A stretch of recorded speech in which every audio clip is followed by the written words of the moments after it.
मंगलम भगवान शंभो मंगलम बृहस्पध्वज मंगलम त्र्यंबको देवो मंगलाय तनोहर मंगलम भगवती रेवा मंगलम मंगलप्रदा मंगलम शैलस्य कन्या मंगलाय तनोसरी।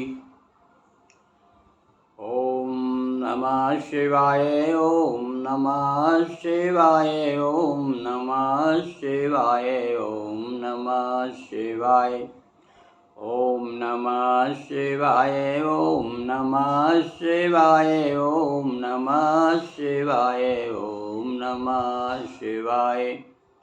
बोलिए उमापति महादेव की जय, नर्मदा मैया की जय, अखिलेश्वर महादेव की जय।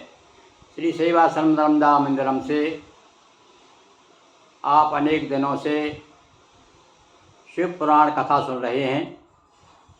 आज आपको विगत शिव भक्त बाण कथा यानी बाणासुर की कथा सुनाते हैं। प्रेम सागर में भागवत में विशेष रूप से बाणासुर की कथा दी गई है। परम भक्त था भगवान शिव का और इतना भक्त था कि भगवान शिव उसकी नगरी की रक्षा करते थे। जब उषा अनुरुद्ध का मिलन होता है, उसकी पुत्री अनुरुद्ध से मिलती है और तब भगवान श्री कृष्ण सेना लेके आते हैं अपने पौत्र को बचाने के लिए। कैद में कर लिया था उसे। भयंकर युद्ध होता है और उसके बाद में भगवान शिव भी उसकी तरफ से आ जाते हैं, पर अंत में उसकी पराजय होती है। यह बाणासुर की संक्षेप में कथा हम सुना रहे हैं, सुनिए। बलि का और पुत्र एक बाणासुर था नाम, तीन लोक विजयी हुआ सोनितपुर था धाम। अनेक विद्वानों का मत है कि जो सोनितपुर है हमारे नर्मदापुर जिले में सुहागपुर नाम का जो स्थान है, कुछ और मूर्तियाँ भी मिली है वायु भगवान शिव और पार्वती की, उसे सोनितपुर कहा जाता था। बाणासुर का यहीं पर राज्य था। तो सहस भुजा वाला बलशाली, नाचा बजा बजा कर ताली। भगवान शिव को प्रसन्न करने के लिए यह ताली बजा बजा करके नाचता था। ये वही बाणासुर आपने देखा राम जी के विवाह में, रावण बाण छुआ नहीं चापा, हारे सकल भूप कर दापा। रावण के समकक्ष बलशाली था। तो तांडव नृत्य किया शिव आगे, मुदित शंभु वर देने लागे। बड़ा प्रसन्न होकर के ताली बजा बजा करके भगवान शिव के सामने खूब इसने डांस किया, नाच किया, नृत्य किया। भगवान प्रसन्न हुए। शिव बोले मांगो सो पाओ, कहा असुर रक्षक हो जाओ। देखो आप बड़े अनूठे अनूठी कथाएं हैं भाई, और भक्ति भी बड़े विचित्र विचित्र हैं। भगवान तो भोलेनाथ हैं। आओ कहने लगा साहब मेरे आप रक्षक बन जाइए, रक्षा आप ही करेंगे मेरी। ओ प्रसन्न उसका मन रखने, बाण समीप लगे हर रहने। उसके नगर में ही निवास करने लगे, नगर की रक्षा करने लगे।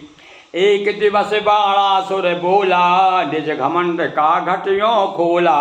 1000 भुजाएं पाई, लेकिन ये कुछ काम न आई।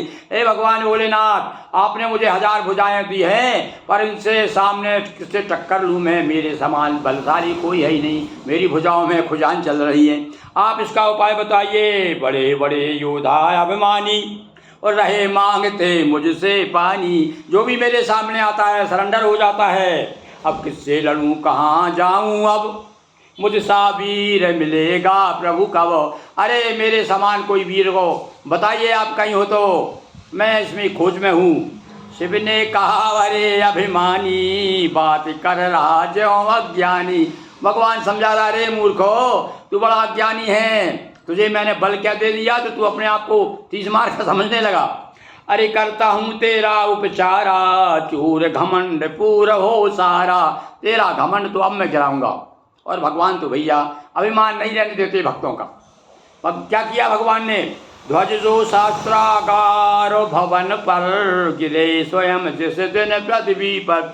जैसे जो तेरे जो शस्त्रागार है उस पर जो ध्वजा लहरा रही है, और जिसने गिर जाए उस दिन समझ लेना तेरे बराबर बलशाली तुझसे लड़ने वाला और तुझे पराजय करने वाला पैदा हो गया।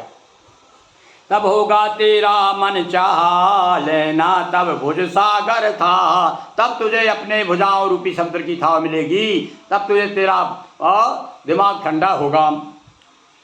कर प्रणाम श्री शंभु को और भवन गया असुरेश। ध्वजा पतन की प्रतीक्षा करने लगा विशेष।